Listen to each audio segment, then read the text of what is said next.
Hello guys, how are you doing.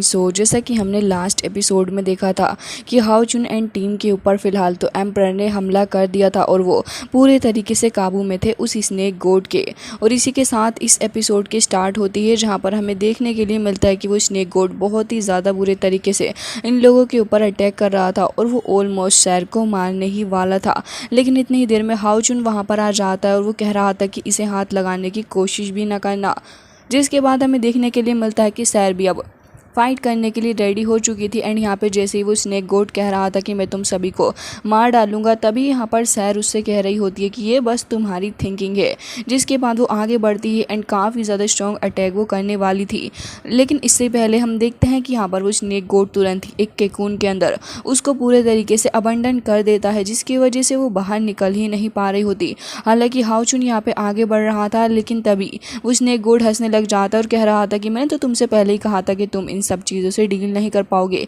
वो लगातार अपने थ्रेड्स के थ्रू अटैक करे जा रहा होता है हाउ चुन के ऊपर और कह रहा था कि तुम बहुत ही जल्दी मेरे हाथों से मारे जाने वाले हो, साथ ही वो लड़की वो भी उस ककून के अंदर रह के मर जाएगी, तो फिर तुम दोनों ही साथ में मरने वाले हो। हालांकि हाउ चुन वो उसकी इस बातों के ऊपर बिल्कुल भी ध्यान नहीं दे रहा था, बल्कि लगातार वो खुद को बचाने की कोशिश कर रहा होता है। के बाद हाउ चुन लगातार तेजी से आगे बढ़ता जा रहा था और फिर तुरंत ही आगे बढ़ते हुए उस ककून के ऊपर अटैक कर देता है, जिससे कि सैर आज़ाद हो गई थी। लेकिन अब वो काफ़ी ज़्यादा गुस्से में आ चुकी थी। अब वो स्नेक गोड वहाँ पे खड़ा हुआ देख रहा था, लेकिन तभी वो अपनी 6 वे रिकवरी फर्स्ट फॉर्म एरे का इस्तेमाल करती है और हम देखते हैं कि इसी मैनिफेस्टेशन एरे का इस्तेमाल करते हुए उसकी सोल भी वहाँ पे अपीयर हो चुकी थी। साथ ही वो ढेर सारी नाइफ्स के इस बंदे के ऊपर अटैक करने वाली थी। वो थोड़ा घबरा गया था और फिर साथ ही हम हाउ चुन को देखते हैं जो कि अपनी जाइंट सोर्ड को समन कर लेता है और वो अपनी गोड domain yin and yang 3 absolute technique का इस्तेमाल करता है और एक ह्यूज फॉर्मेशन को वो भी समन कर लेता है। जिसके बाद हमें एक बर्निंग सन भी देखने के लिए मिलता है और उसी का इस्तेमाल हाउ चुन कर रहा था। हालांकि वो स्नेक गोड कह रहा होता है कि तुम मेरा कुछ भी नहीं बिगाड़ सकते, क्योंकि ये ऑर्डिनरी फ्लेम मेरा कुछ बिगाड़ ही नहीं पाएगी। लेकिन हाउ चुन के पास में जो फ्लेम थी उसी का इस्तेमाल करते हुए उसने उसकी पूरी ही बॉडी को अलग कर दिया था, जिसके थ्रू अब वो यहाँ पे अपनी बॉडी को एक बार फिर से रीजनरेट नहीं कर पा रहा था। और ऐसा इसलिए भी होता है क्योंकि अब उसकी बॉडी के सारे ही पार्ट्स एक बार से जो अलग हो गए हैं और बहुत ही बुरे तरीके से अलग हुए हैं। लेकिन इस सब के बावजूद भी वो ये कह रहा था कि तुम फिक्र ना करना, मैं बहुत ही जल्दी वापस आने वाला हूँ और याद रखना कि एक बार फिर से मैं और भी ज़्यादा स्ट्रॉन्ग बन के सामने आऊँगा और तुम सभी को मार डालूंगा। जिसके बाद हाउ चुन उसके हेड के ऊपर पैर रख देता है और फिर वो तुरंत ही वहाँ से गायब हो गया था। सीमा सियान तभी कह रहा होता है कि ये तो पूरी एशिस के अंदर कन्वर्ट हो चुका है।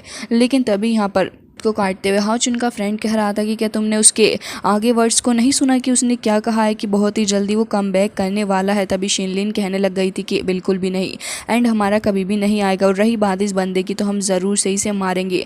लेकिन इतनी ही देर में अब हम प्रिंसेस को देखते हैं जो कि अपने फादर का हाथ पकड़ के चिल्ला चिल्ला कर रो रही होती है और कह रही थी कि फादर आखिर ये सब कुछ कैसे हो गया है, आपने अपनी जान को रिस्क में डाल दिया और इस सब के बदले ये सब कुछ आपके साथ हुआ है। वो ये भी कह रही थी कि फादर मैं आपका बदला ज़रूर से ही लूँगी, और उसके गार्ड्स भी तुरंत इस चीज़ को एक्सेप्ट करते हैं। अब यहाँ पे बहुत ही बुरे तरीके से डाली भी भागता भागता आ रहा होता है और वो अपने फादर को इस हालत में देख के चिल्लाने लग गया था, वो भी रो रहा होता है। हाउ चुन से इन दोनों ही बहन भाइयों की सिचुएशन नहीं देखी जा रही थी। वो तुरंत ही आगे आता है और कह रहा था कि ये तो एक हीरो की डेथ है, हम सभी को इनकी लाइफ से होप लेनी चाहिए एंड मुझे लग रहा है कि हम सभी उसको मारने में कामयाब होंगे। और रही बात यहाँ पे मोरोन की, तो वाकई में उन्होंने बहुत ही बड़ा सेक्रीफाइस किया हम सभी लोगों के लिए। वैसे तो मैं तुम सभी को बता दूं कि सीनियर होली स्पिरिट से मेरी मुलाकात हो चुकी है मून नेस्ट के थ्रू। जिसके बाद यहाँ पे लिनसिन तुरंत ही सोचने में लग जाता है कि आखिर ये है क्या, और साथ ही सीमा सियान भी यही कह रहा होता है कि आखिर ये है क्या।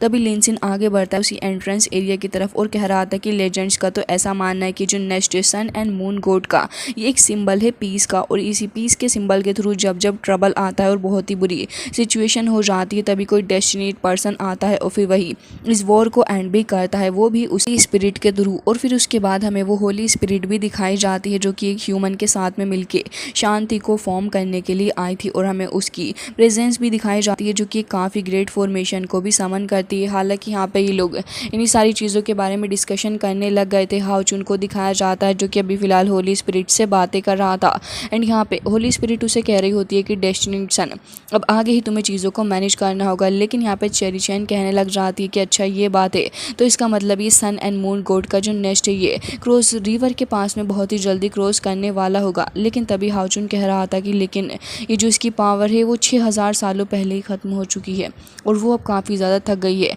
अब ये बात सुनने के बाद तो सारे लोग बहुत ही ज़्यादा हैरान हो जाते हैं, क्योंकि होली स्पिरिट से उन सभी को होप थी, बट उन्हें ये नहीं पता था कि इतना सब कुछ भी हो जाएगा होली स्पिरिट के साथ में। तभी यहाँ पे वो ये भी बताने लग गया था कि जो जो इस होली स्पिरिट हमें मिली है वो बहुत ही ज़्यादा वीक है, वैसे तो उसकी सोल ही मेरे पास में आई है। और रही बात इसी स्नेक गॉड की, तो स्नेक गॉड यानी कि जिसका नाम अंदुमरी है, जो कि बहुत ही ज़्यादा पावरफुल है, उसने एक सेक्रीफाइजल एरे के अंदर रियल होली स्पिरिट को कैद करके रखा है। हमारे पास में जो स्पिरिट है इसका हम कुछ भी नहीं कर सकते, क्योंकि ये बस एक सोल के रूप में ही हमारे पास में मौजूद है। अब वो इसका इस्तेमाल करके बहुत ही ज़्यादा पावरफुल हो जाएगा और ऐसा वक्त लेके आएगा जिससे कि वर्ल्ड एंड होने वाला है। और साथ ही वो ये भी कहने लग गया था कि अब जो हमारी होली स्पिरिट है वो अब डे बाय डे और भी ज़्यादा वीक होती जाएगी और इससे अंधामारी यानी कि जो बंदा है और भी ज़्यादा पावर मिल जाएंगी और फिर वो अपनी स्ट्रेंथ को एक हद तक इंक्रीज़ कर लेगा। साथ ही हमें उस बंदे का फेस भी दिखाया जाता है जो कि काफ़ी अजीब सा था और वो कह रहा था कि बस ऐसे ही करते करते वो सारे गोड्स का बदला भी लेगा और इसके अलावा वो यहाँ पे 10 डीमन गोड्स में से एक भी बन जाएगा, जिसके चलते हमें और भी ज़्यादा प्रॉब्लम का सामना करना होगा और सारे ही लोग मारे जाएंगे। ये सुनने के बाद चेरी चैन घबरा जाती और बाकी सारे लोग भी काफ़ी ज़्यादा सीरियस हो गए थे। सीमा सियान कह रहा था कि आखिर ये सब कुछ हो क्या रहा है, मुझे तो इस मैटर के बारे में बात ही नहीं करनी, वैसे भी कल तक तो हम सारे के सारे लोग मरने वाले हैं। तभी लिनजिन कह रहा होता है कि अगर ऐसी बात है और अगर होली स्पिरिट उस अंधुमरी ने पहले ही कैप्चर कर लिए तो फिर हम लोग यहाँ पर कर क्या रहे हैं। तभी यहाँ पे अपना हाओचुन उन्हें होप देने लग जाता और कह रहा था कि ऐसी कोई भी बात नहीं है। लेकिन हाओचुन यहाँ पर सभी को काफ़ी ज़्यादा होप दे रहा था और कह रहा होता है कि तुम्हें परेशान होने की ज़रूरत नहीं है। और उसके बाद एक बार फिर से हमें पास्ट का ही सीन दिखाया जाता है, जहाँ पर हमें पता चलता है कि यहाँ पर होली स्पिरिट ने उसे कहा था कि हाओचुन तुम एक डेस्टिनेट सन हो एंड जहाँ तक मुझे लगता है कि तुम अंडुमली को मारने के लिए बहुत ही ज़्यादा परफेक्ट रहोगे। मैं तुम्हें अपनी कुछ पावर का हिस्सा दे रहा हूँ। और हमें देखने के लिए मिलता है कि यहाँ पर वो उसे हार्ट देता है गोड्स का और डीमन का और कह रहा था कि इसी का इस्तेमाल करते हुए तुम्हें उसे मारना होगा कल का दिन आने से पहले ही। जिसके बाद हम देखते हैं कि फिलहाल प्रेजेंट में हाओचुन कह रहा था कि अब हम सभी लोगों को साथ में टीम अप होकर काम करना होगा। चेरी चैन अब चैन के सांस लेती है और कह रही थी कि फाइनली मुझे तो लगा था कि शायद मैं आज तक ही जी पाऊंगी। जिसके बाद यहाँ पे सीमा सियान भी कह रहा था कि ठीक है चलो अब हमें उसे मारने के लिए चलना होगा। तभी प्रिंस भी साथ में आ जाते हैं और कह रहे थे कि अब से मेरी जान तुम्हारे हवाले है, मैं कुछ भी करने के लिए तैयार हूँ, लेकिन अंडुमरी को मारना ही है। जिसके बाद हाओचुन कह रहा था तो क्या अपनी जान देने के लिए तैयार हो। तभी हम देखते हैं कि यहाँ पे प्रिंस अपने हाथ पीछे को हटा लेता है, लेकिन यहाँ पर वो इतने ज़्यादा गुस्से में था कि वो कह रहा था कि मैं अपनी जान तक गंवाने के लिए रेडी हूँ, लेकिन किसी भी सूरत में हमें उसे मारना है। और सारे ही लोग यहाँ पर कह रहे होते हैं कि हम डेस्टिनी सन का ऑर्डर मानेंगे और इस बात की हम कसम खाते हैं। जिसके बाद हमें देखने के लिए मिलता है दूसरी साइड का सीन, जहाँ पे उस सेक्रीफाइजल पिलर के पास में अपना वही स्नेक गॉड आसपास की एनर्जी को जमा कर रहा था और उसी की पावर का इस्तेमाल करते हुए वो धीरे धीरे करके खुद को रिजनरेट करने की कोशिश कर रहा होता है। और हमें देखने के लिए मिलता है कि वो इस प्रोसेस के अंदर सक्सेसफुल भी हो गया था और फाइनली जाके एक बार फिर से वो खुद को रिजनरेट कर लेता और इतने गुस्से में आ गया था, कह रहा होता है कि उन ब्लडी पीपल की हिम्मत भी कैसे हुई इस तरीके से मेरे ऊपर अटैक करने की और मुझे मारने की। अब उन सभी को मरना होगा, मैं तुम्हारे पास आ रहा हूँ तुम सभी को ख़त्म करने के लिए, क्योंकि जो भी तुम सभी ने मेरे साथ किया वो अच्छा नहीं था। मैं इसी पॉइंट तुम्हें मार डालूंगा। लेकिन तभी हम देखते हैं कि यहाँ पर कोई आ जाता है जिसने पूरे तरीके से खुद को कवर कर रखा था एंड कुछ फेंक के भी मारता है एंड कह रहा होता है कि तुम्हें वहाँ पर जाने की ज़रूरत ही नहीं है। और हमें देखने के लिए मिलता है कि सारे के सारे गार्ड्स को मार दिया जा चुका था और हम देखते हैं कि काम किसी और का नहीं बल्कि हाओचुन एंड टीम का ही था। जिसके बाद हम देखते हैं कि यहाँ पे ये लोग काफ़ी टेंशन मारते हुए आ रहे होते हैं, स्पेशली यहाँ पे जो एम्परर थे उसके दोनों ही बच्चे काफ़ी गुस्से में होते हैं एंड यहाँ पे प्रिंसेस आगे कह रही होती है कि जो भी तुमने किया है उसका कॉन्सिक्वेंसेस तुम्हें भुगतना होगा और एक भारी नुकसान उठाना होगा और आज तुम्हारे ब्लड से हम इस चीज़ का काफ़ी ज़्यादा बुरे तरीके से रीपे करेंगे। तभी हम देखते हैं कि यहाँ पे वो हंसने लग जाता और पागलों की तरह हंसते हुए कह रहा था कि अच्छा तो तुम ऐसा करोगे। तभी हाओचुन आ जाता और कह रहा था कि बिल्कुल आज तुम्हारी मौत का दिन आ चुका है एंड हाउए भी उसके ऊपर चिल्ला रहा था। तो वो अपना सर पकड़ के हंसने लग जाता और कह रहा था कि आगे तुम क्या करने की कोशिश कर रहे हो, सच में क्या तुम सच में मुझे मारने के लिए यहाँ पर आए हो? क्या तुम्हें नहीं पता कि तुम मुझे कितनी बार भी मारने की कोशिश कर लो, मैं हर बार फिर से रिबॉर्न हो जाता हूँ, ये मेरे लिए कोई बड़ी बात नहीं है और उसके बावजूद भी तुमने एक बार फिर से हिम्मत कर ली। शहर को उसकी बकवास बिल्कुल भी बर्दाश्त नहीं हो रही थी और हमें देखने के लिए मिलता है कि वो तुरंत ही उसका हाथ काट डालती है और फिर उसी के बाद भाई साहब उसी हाथ को पकड़ के उसके मुंह पे दे के मारती है वो, और बंदा बहुत ही बुरे तरीके से धरती को चूमने लग गया था।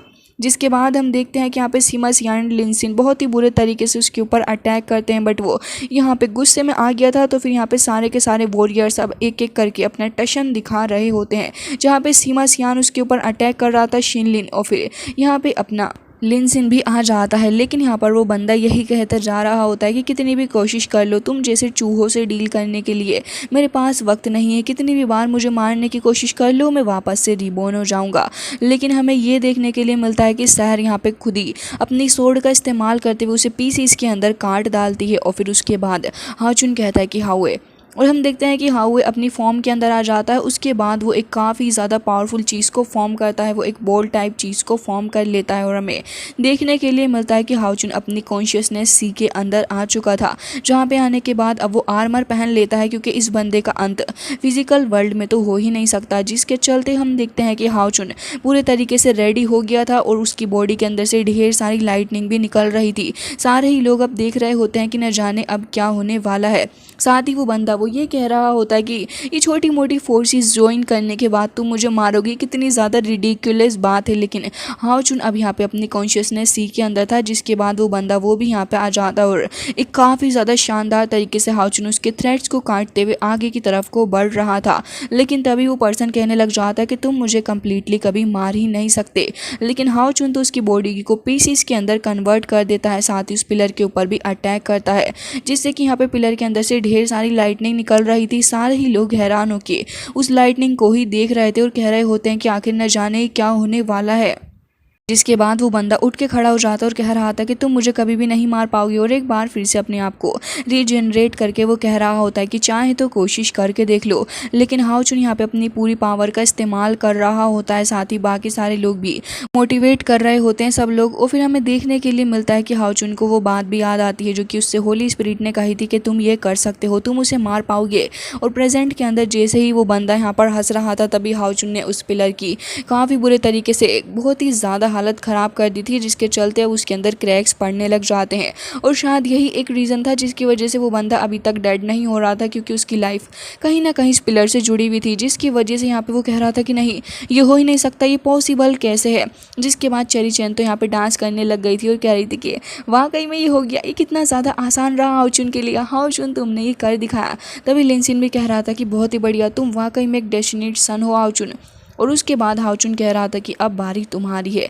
जिसके बाद वो अपनी पावर का इस्तेमाल करता है और उसी स्टोन हार्ट का इस्तेमाल करता है जो कि उसे होली स्पिरिट ने दिया था। फिर धीरे धीरे करके यहाँ पे उसकी सोल को ऑलमोस्ट उसकी बॉडी से बाहर खींचने लग गया था। तभी यहाँ पे प्रिंस एंड प्रिंसेस दोनों ही अटैक करते हैं, जिसके बाद उन्होंने फाइनली अपने फादर का बदला ले लिया था। वो बंदा टुकड़े टुकड़े हो जाता है और फिर उसके बाद वो ख़त्म हो गया था और अब वो रिबॉर्न भी नहीं हो सकता। तभी प्रिंस की आंखों में आंसू आ जाते हैं और वो खुशी से कह रहा था कि फादर, हमने आपका बदला ले ही लिया। प्रिंसेस भी कह रही थी कि देखिए, वाकई में हमने आपका बदला ले लिया है और अब सब कुछ ठीक है। लेकिन तभी हम देखते हैं कि उस पिलर के अंदर से ढेर सारी एनर्जी बाहर की तरफ को निकल रही थी और सभी लोग पीछे को हट रहे होते हैं।